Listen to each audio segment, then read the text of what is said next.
ఉన్నాడో ఏమో.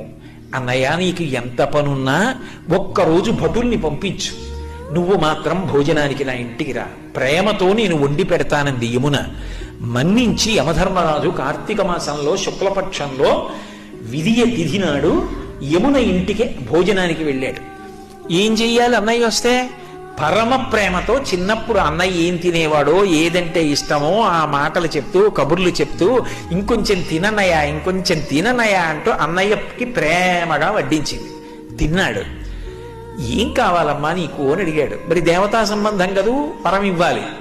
ఆవిడ మనందరి కోసము ఓ వరం అడిగింది.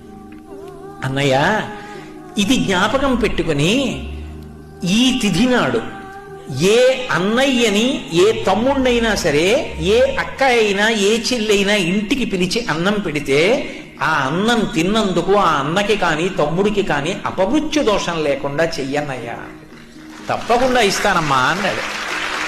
అంతేకాదమ్మా, నీలాంటి చెల్లెలు ఉన్నందుకు పొంగిపోతున్నాను. విశాల హృదయంతో అడిగావు. ఇలా పెట్టిన చెల్లికి మంగళసూత్రానికి ఇబ్బంది రాదమ్మా, సౌమాంగల్యంతో ఉంటుంది, వరమిస్తున్నాను అన్నాడు. యజ్ఞం చేయమన్నారా, యాగం చేయమన్నారా? ఏడాదికి ఒక్కసారి భగినీహస్త భోజనమని తోడ పుట్టిన దాని ఇంటికి వెళ్ళి అన్నం తినమన్నారు. ఆ తిథి జ్ఞాపకం పెట్టుకుని ప్రేమగా వాళ్ళు పిలవాలి. ఆ తిథి జ్ఞాపకం పెట్టుకుని తప్పకుండా అక్క చెల్లెల ఇంటికి వెళ్ళాలి.